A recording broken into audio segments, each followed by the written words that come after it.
Today at Speedy's Garage, we're going to be installing an Eibach Pro Kit system on our 2009 Dodge Challenger. The Pro Kit includes both shocks and springs. My RT Challenger is a 6-speed, which means it has Nevomat rear shocks. Those are the load leveling type. So if you try to just install springs on a Challenger with Nevomat rear shocks, the rear actually will not drop. The shocks will begin supporting the weight of the vehicle. So in my case, I have to swap out everything. I really think that's a better solution anyway, because suspension systems are designed to work as a complete unit, and this way I'll have the shocks and springs designed that are designed to work together. To install the suspension kit, we're going to need a floor jack, some jack stands, a coil spring compressor kit. This one I actually picked up from the Loan a Tool program at one of the local auto parts stores. Basically, you pay for it and then use it, and when you're finished you bring it back, and they told me I could actually keep it for like a month if I needed to. That'll be plenty of time, I hope. Some type of pin to make some markings. Here's a pitman arm puller for the front suspension, a plastic dash removal tool, and I'm going to actually be using air tools. You could do this without those. It'll take a lot longer and be some more work. You could probably do, I'd say, 95% of the work with just standard, sockets and wrenches. When you get to the point where you need to use the spring compressor, you might struggle doing it by hand. If that's the case, if you don't have air tools, you may want to just remove the front spring strut assembly, and you can run it down to your favorite garage or shop where you have your work done, and usually for $10 or $15 per side, they'll just go ahead and swap the parts out for you. Years ago, I did something similar on a truck I owned, and I just went to a local shop and they charged me $10 a strut to put the new springs on. We're going to start by removing the shock tower cover. If you've seen any of my other how-to videos, you know I love these things. They are actually like dash removal tools, but they work great for stuff like this. Just start the corner and pop it off.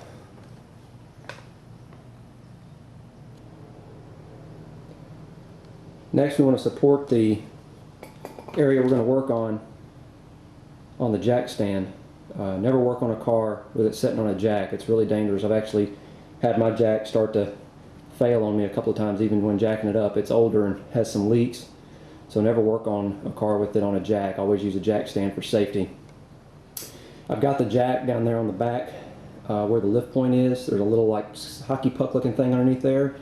And I've actually got it just setting. It's not actually holding any of the weight, it's just sitting there as a safety precaution. If something were to happen with the jack stand, that's just kind of like a safety net. It'll catch it if anything started to happen, but there's no weight being supported on the jack at this time. Next, you want to remove your lug nuts and your wheel.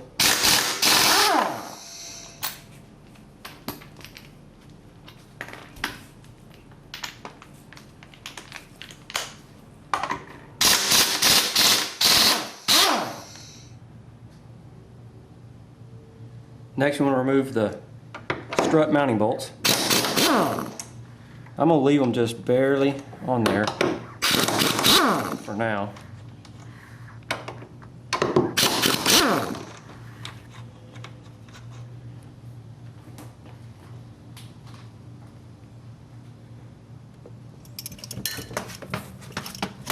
Next thing we want to do is remove the sway bar end link from the shock.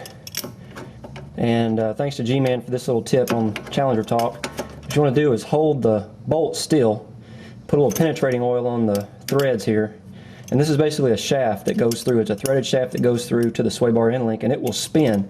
So if you hold this bolt still, well, I'll do a better job than that. Tighten this up a little bit. But basically it will back the threaded shaft out and let the bolt come forward. And this bolt is 21 millimeters. Now, something else I did to make that sway bar end link bolt easier to get out, I placed my jack under the steering knuckle and jacked it up just enough to keep that bolt straight, because the suspension's drooping and the bolt had a tendency to want to start pointing toward the ground, putting too much stress on it. So if you jack the suspension up to keep it level, that bolt will pop right out. The lower shock mounting bolt's the next one to come out. The space is too tight for me to get a good camera angle of me removing it, but basically it's just a 18mm long threaded bolt that threads into a welded nut that's on the other side of the bottom of the shock hoop. So it just backs right out. Next thing I want to do is disconnect our speed sensor cable to give us some slack, so that when the suspension droops down, it won't put stress on anything. The brake line's got quite a bit of room, so we're okay there. And then we're going to remove our upper ball joint nut right there. It's an 18mm. It's made of aluminum, so you want to be careful with it. Don't use impact tools on it. I would just use a standard crescent wrench. I've got some ratcheting ones that work pretty well. And what we want to do is run the nut down until it's right about even with the bottom of the threaded shaft there. And then we're going to use our puller. And you want to use a ball joint puller like that so that you don't tear up your rubber boot up here. The pickle fork type will tear it up. So you just want to slide this in place. And the reason we left that nut on there is so that when this pops loose, it'll catch on that nut. And then we should just be able to back the nut down and let it drop loose.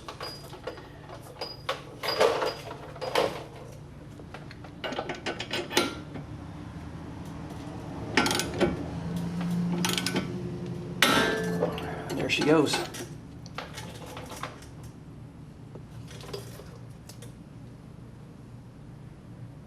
Now you may have to come in with a 6mm T-handle wrench, and there's a spot for it to go in the end of that ball joint, and that will hold the shaft still while you undo the nut. Now you almost need 3 arms here. You need to kind of keep a handle on this as you unloosen the bolt so that it doesn't just fly loose and damage your brake lines. And then, and again, thanks G-Man for this tip, you want to go around it with a bungee to hold it in place.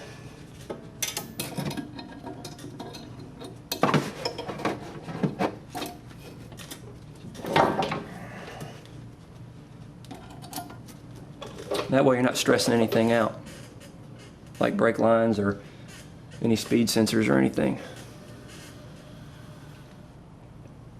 Now at this point, go ahead and remove the 3 14mm bolts that we had just barely holding on up there on the top of the shock tower.